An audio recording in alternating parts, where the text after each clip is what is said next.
It was a humid summer evening in Chicago, the kind where the air clings to your skin like a bad memory. I was 22, fresh out of college with a degree in graphic design that felt more like a ticket to nowhere than a path forward. Living in my brother Jake's cramped apartment in Wrigleyville was supposed to be temporary. A pit stop while I hunted for jobs and tried to piece together my life.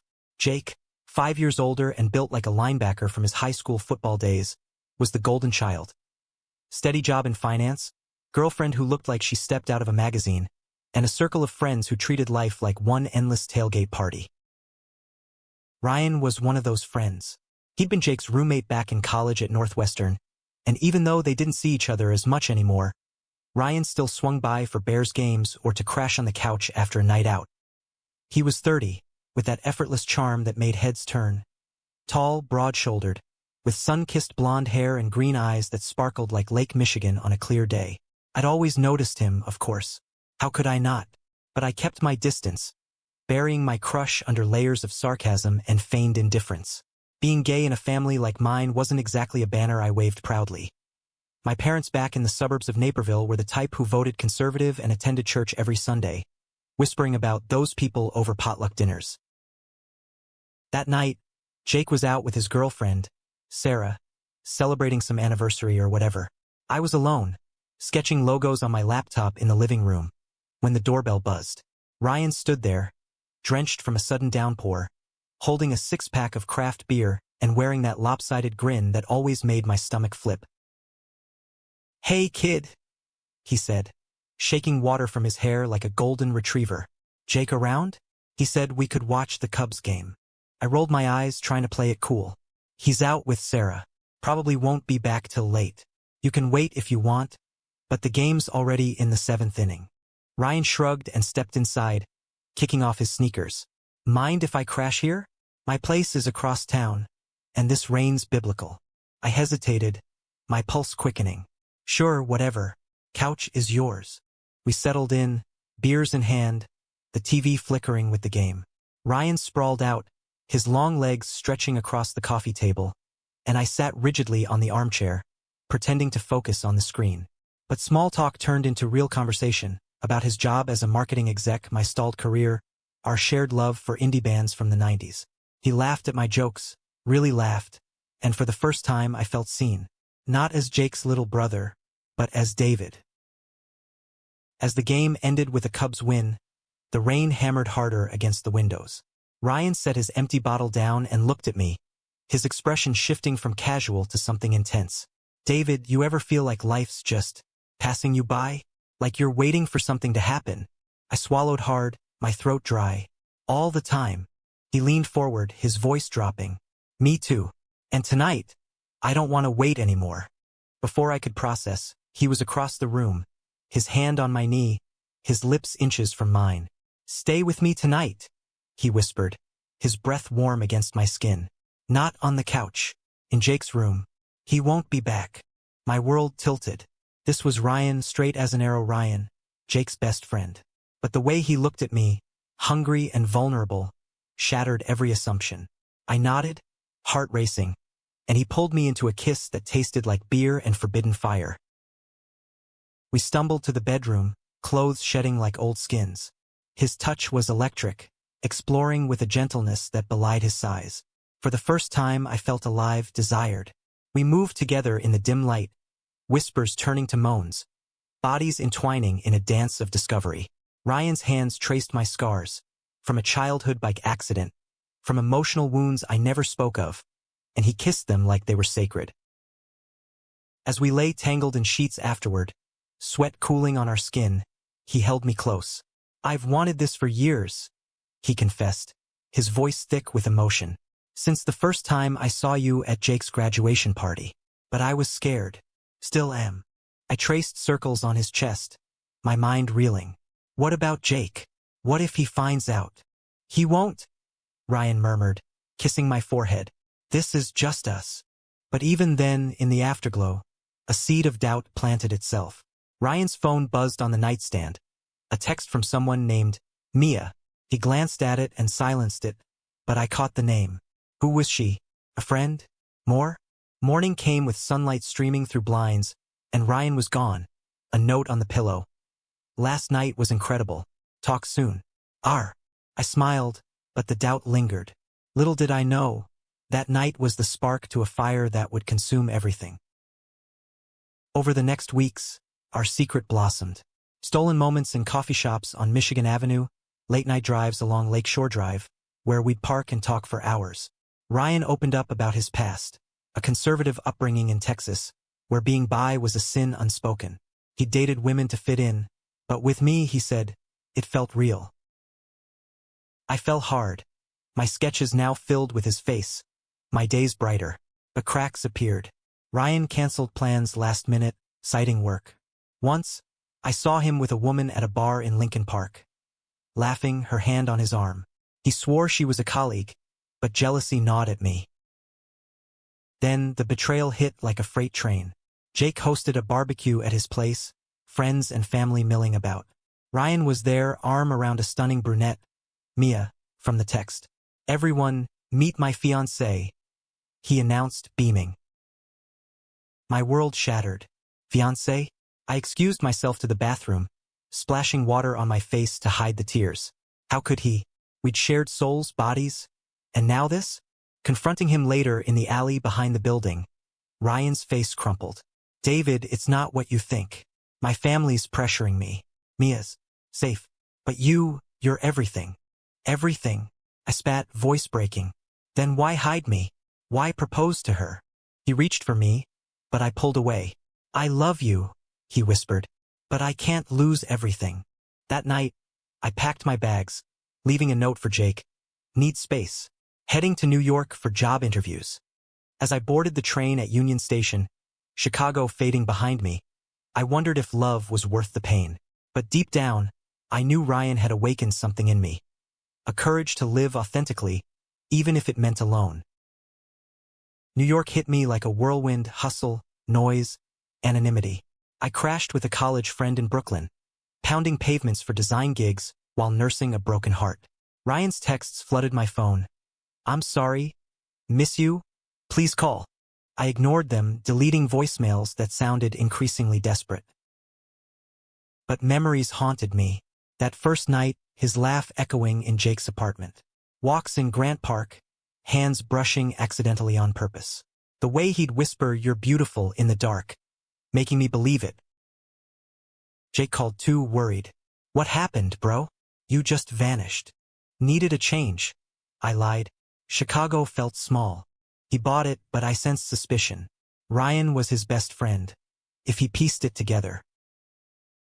Months passed. I landed a job at a small ad agency in Manhattan, designing campaigns for startups. Life stabilized, but emptiness lingered. Dating apps offered distractions, hookups in dimly lit bars, but nothing filled the void Ryan left. Then, one crisp fall evening, my buzzer rang. I opened the door to find Ryan, disheveled, eyes red-rimmed. David, he breathed, stepping inside without invitation. I ended it with Mia, called off the wedding. My heart leaped and sank simultaneously. Why? Because I can't pretend anymore. He cupped my face, thumbs brushing tears I didn't know were falling. I love you. Only you. We collapsed into each other, kisses frantic, clothes discarded in a trail to the bedroom. It was like Chicago all over again, but deeper, raw emotion fueling every touch. Afterward, tangled in sheets, he told me everything. The pressure from his Texas family, the fear of coming out in his corporate world.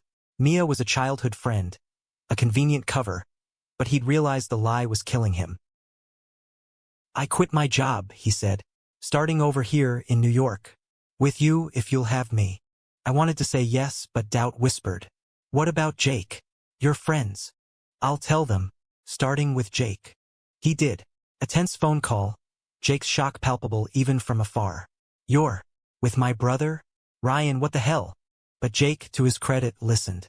If you hurt him, I'll kill you, he warned. But there was acceptance in his voice. Our parents were harder. Mom cried, Dad silent. But Ryan stood by me, holding my hand through awkward dinners back in Naperville. Our life together bloomed. We rented a tiny apartment in the East Village. Mornings filled with coffee and sketches. Nights with walks through Central Park. Ryan found work in freelance marketing, and we built a world where we could be us, holding hands in public, kissing under streetlights. But shadows loomed. Ryan's family cut him off, his father's harsh words echoing, "You're no son of mine." Depression hit him hard. Nights where he'd stare at the ceiling, silent tears streaming. I held him, whispering assurances. "We're in this together." Then the high came crashing. At a company party, I overheard Ryan on the phone. "Mia, I miss you sometimes. This is harder than I thought." My blood ran cold. Was he regretting us? Confronting him later, he denied it. She called to check in. That's all. But trust fractured. Arguments escalated about money, about family, about the life we'd upended. One night, after a blowout over his late hours, he stormed out. He didn't come back till dawn, smelling of whiskey. "I went to a bar," he admitted. "Met someone, but I didn't. I couldn't." Betrayal stung anew. "You thought about it?" "I'm human, David. This is new for me." We patched it up, therapy helping us navigate the minefield of emotions. But the incident left scars. Winter brought a turning point. Jake visited, bridging gaps with beer and brotherly talks. "You two are good together," he said one night. "Don't screw it up." Inspired, Ryan proposed on Christmas Eve, under twinkling lights in Rockefeller Center. "Marry me," he said, down on one knee. "Let's make this forever." Tears froze on my cheeks as I said yes. Planning the wedding mended wounds, invites to accepting friends, a small ceremony in the Catskills. But fate twisted. Weeks before the big day, Ryan's health faltered. Fatigue, bruises. Doctors diagnosed leukemia, aggressive and unrelenting. The world stopped. Hospital rooms became our home, chemo draining his vitality. I sat by his bed, holding his hand, reading from our favorite books. "Why now?" he whispered one night, voice weak. "Because life tests the strong," I replied, choking back sobs. He fought, but the disease won. In his final days, surrounded by Jake and a few friends, he squeezed my hand. "You blew me away, David. From that first night, you changed everything." He passed peacefully, leaving a void that echoed through my soul. Grief consumed me. I wandered New York streets, sketches abandoned, days blurring. But slowly, healing came, through support groups, through Jake's unwavering presence. I channeled pain into art, creating a graphic novel about our story. Love found in secrecy, lost to cruelty, but enduring in memory. It sold modestly, but messages poured in, from young gays in conservative towns, from by men hiding truths. Ryan's legacy lived on. I visited his grave in Texas, his family absent, but I forgave. "You taught me to love fearlessly," I whispered to the wind. Back in Chicago for a book signing, I met Alex, a kind-eyed teacher with a gentle smile. We talked for hours, sparks igniting cautiously. Life moved forward, not forgetting Ryan, but honoring him. In the end, our story wasn't just romance. It was a testament to humanity's capacity for love, even when it breaks us. As the book tour wrapped, I returned to New York, the city now a tapestry of memories both bitter and sweet. Alex and I dated slowly, his patience a balm to my scarred heart. He was different from Ryan, softer, more introspective, a history teacher who quoted poetry over brunch in Greenwich Village. No dramatic secrets, just steady affection. But Ryan's shadow lingered. On anniversaries, I'd visit his favorite spots. The bench in Central Park where we'd argued and made up, the diner on 2nd Avenue for late-night pancakes. Alex understood, never pressuring, always there with a hug. One evening, as snow blanketed the streets, Alex cooked dinner. Pasta with homemade sauce, candles flickering. "David," he said, setting plates down, "I know Ryan was your great love, but I want to be your next chapter." Tears welled. "You already are." We made love that night, gentle and affirming, a contrast to the fire of my past. Felt like healing, like permission to live again. Jake got married to Sarah that spring, the wedding in a quaint venue outside Chicago. I was best man, toasts laced with emotion. "To love that defies odds," I said, glancing at Alex beside me. Ryan's parents showed, unexpectedly. His mother approached, eyes misty. He wrote us a letter before he passed. About you. How you saved him. I nodded, throat tight. He saved me too. Forgiveness bridged gaps. Dinners following where stories flowed. Not perfect, but human. My graphic novel gained traction, optioned for a film. Interviews delved deep. How did you capture such raw emotion? By living it, I'd say. It sparked conversations about LGBTQ rights, mental health, the cost of hiding. But success brought scrutiny. An ex of Ryan's surfaced online, claiming he was never bi, just experimenting. Tabloids twisted it. Was their love a lie? Pain resurfaced. Alex held me through breakdowns. People don't know the real story. We do. We confronted it head-on. An op-ed in the Times. Love isn't binary. It went viral, allies rallying. Summer brought our own milestone, eloping in the Hamptons, waves crashing as we exchanged vows. In sickness and health, Alex promised, echoing what I'd lost. Life settled into rhythm. Work, travel, adopting a rescue dog named Bear. But conflict brewed when Alex's job offered relocation to Seattle. New start, he urged. But New York is home, I countered. Arguments flared about roots, about fear of change. In the heat, old wounds opened. You're just like Ryan, running from commitment. He flinched. I'm not him, David. I won't leave you. Realization hit. I was projecting. Therapy unearthed it, grief manifesting as sabotage. We compromised. A trial move, keeping ties to the East Coast. Seattle's rain reminded me of that fateful Chicago night.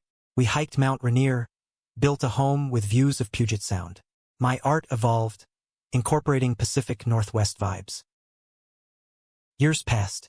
Jake had kids, Uncle David spoiling them with visits. Ryan's memory faded to fond stories, not sharp pain. Then a letter arrived from Mia. Ryan left something for you. Enclosed. A journal, pages filled with his handwriting. Entries from our time. David makes me feel alive. Later ones, during illness. If I go, know you were my truth. Tears flowed, but cathartic. I shared it with Alex, strengthening us. In the end, our story wove into a larger tapestry. Love's resilience, humanity's flaws. From a secret night to enduring legacy, it proved that even in betrayal and loss, beauty emerges. Reflecting back, that night Ryan asked me to stay was the pivot, the moment life veered from ordinary to extraordinary. It brought joy, heartbreak, growth. Without it, I'd be adrift, not the man I am, married, fulfilled, advocating.